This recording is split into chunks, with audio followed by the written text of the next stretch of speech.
Bro, this is concerning.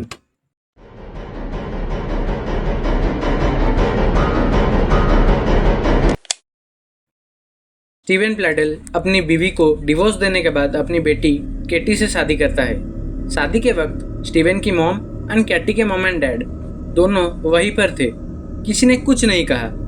शादी के कुछ महीने बाद कैटी ये रिलेशनशिप मतलब अपने बायोलॉजिकल फादर के साथ पति पत्नी का जो रिश्ता था उसे ख़त्म करना चाहती थी।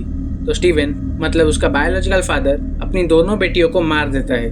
दोनों बेटी मतलब एक तो केटी एंड दूसरा कैटी एंड स्टीवन की बेटी। इन दोनों को मारने के बाद केटी के अडॉप्टिव फादर को भी मारता है एंड खुद भी मर जाता है। इसकी माँ का 1990 के वक्त अमेरिका में बहुत सारे लोग इंटरनेट यूज़ कर रहे थे। इंटरनेट पे फ्रेंड्स बनाना स्टीवन का आदत बन चुका था। उसके इंटरनेट पे बहुत सारे दोस्त ऑलरेडी बन चुके थे। 1995 में स्टीवन ऐसे ही इंटरनेट पे एक लड़की से बात कर रहा था। बातों बातों में स्टीवन उससे पूछता है, क्या हम मिल सकते हैं? एंड रिप्लाई आता है, श्योर, क्यों नहीं, पर तुम्हें सैन एंटोनियो टेक्सास आना पड़ेगा। और स्टीवन जो कि 20 साल का था, ये रिप्लाई एक लड़की से एक्सपेक्ट नहीं कर रहा था। तो ये रिप्लाई देखते ही वो टेक्सास निकल पड़ा। टेक्सास जाकर देखता है जिस लड़की से वो बात कर रहा था वो एक 15 साल की क्यूट सी लड़की थी जिसका नाम था अलाइसा। अलाइसा एंड स्टीवन कुछ ही दिनों में बहुत क्लोज फ्रेंड्स बन गए और उनका फ्रेंडशिप एक सेक्सुअल रिलेशनशिप में चेंज हो गया। अलाइसा सिर्फ 16 साल की एज में प्रेग्नेंट हो गई थी और 17 साल की उम्र में उसने अपनी बेटी को जन्म दिया, डेनिस। बहुत से लोगों को बच्चे पसंद नहीं होते, जस्ट लाइक स्टीवन। डेनिस जब 1-2 महीने की थी तब से स्टीवन उसे पिंच करता था एंड नॉर्मल वाला पिंच नहीं, वो इतने ज़ोर से पिंच करता था कि डेनिस का स्किन ब्लू ब्लैक कलर का हो जाता था।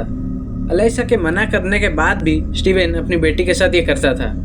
कभी कभी तो स्टीवन डेनिस को फ्रिज के अंदर घुसा देता था और सफोकेशन से मारने के जस्ट पहले निकाल लेता था। मतलब कैसे? अलाइसा जान चुकी थी कि डेनिस अगर उनके साथ रहती है तो आइदर वो मर जाएगी या बड़े होते होते ट्रॉमा का शिकार हो जाएगी। तो एक माँ ना चाहते हुए भी अपनी 8 महीने के बच्चे को अडॉप्शन के लिए देती है।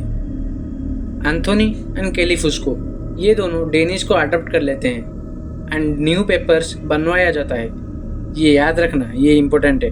एंथोनी एंड केली डेनिस का नाम चेंज करके कैटी रखते हैं एंड उसे एक अच्छा एंड नॉर्मल सराउंडिंग देते हैं। अगस्त 2016 जब केटी 18 साल की होती है तो वो फेसबुक के जरिए अपने रियल मॉम एंड डैड से कांटेक्ट करती है। कुछ ही दिनों में केटी स्टीवन एंड अलाइसा के साथ रहने आ जाती है। केटी जब घर आती है तो उसे एक बात जानने को मिलता है कि उसके मॉम एंड डैड के बीच जो रिलेशन था वो ख़त्म हो चुका है एंड कुछ ही दिनों में वो दोनों डिवोर्स लेने वाले हैं। कुछ ही महीने के अंदर केटी एंड स्टीवन का रिलेशन फादर एंड डॉटर से चेंज होके बॉयफ्रेंड एंड गर्लफ्रेंड का हो जाता है। जब अलाइसा को इसके बारे में पता चलता है तो वो कन्फ्रंट करने जाती है, बस स्टीवन उसे बोलता है mind your own business and ये बोल के घर छोड़ के चला जाता है with Katie. Obviously Alyssa and Steven का डिवोर्स होता है एंड इनके बच्चे भी थे। जब भी बच्चे स्टीवन से मिलने आते थे तो उधर कैटी भी होती थी एंड मई 2017 में अलाइसा को बच्चों से पता चलता है कि कैटी प्रेग्नेंट हो गई है तो वो पुलिस को कॉल करती है। जैसे कि मैंने आपको पहले बताया था कि केटी जब अडॉप्ट हुई थी तो उसके न्यू सर्टिफिकेट्स बने थे, तो इसके चलते पुलिस कुछ नहीं करते। एंड जुलाई 2017 के दिन केटी एंड स्टीवन शादी करते हैं। इस शादी में केटी के अडॉप्टिव पेरेंट्स एंड स्टीवन के मॉम ये सब भी शामिल थे। तो उन्होंने ये सब क्यों होने दिया? बिकॉज केटी एंड स्टीवन एक दूसरे से बहुत प्यार करते थे एंड अगर इन्हें कोई शादी से रोकता भी तो ये दोनों भाग के शादी कर लेते।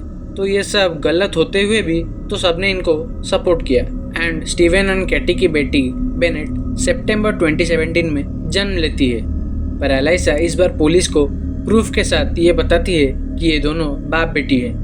शायद डीएनए प्रूफ दिया होगा या पुराने फोटोज दिखाए होंगे। तो कोर्ट ऑर्डर देता है कि केटी एंड स्टीवन एक दूसरे से कभी कांटेक्ट नहीं करेंगे एंड बेनेट स्टीवन के मॉम के साथ रहेगी एंड ये सब के चलते केटी स्टीवन के साथ रिलेशन तोड़ देती है। बेनेट से मिलने एंथोनी फुस्को कैटी के अडॉप्टिव डैड एंड कैटी हमेशा मिलने आती थी एंड ये बात स्टीवन को पता था।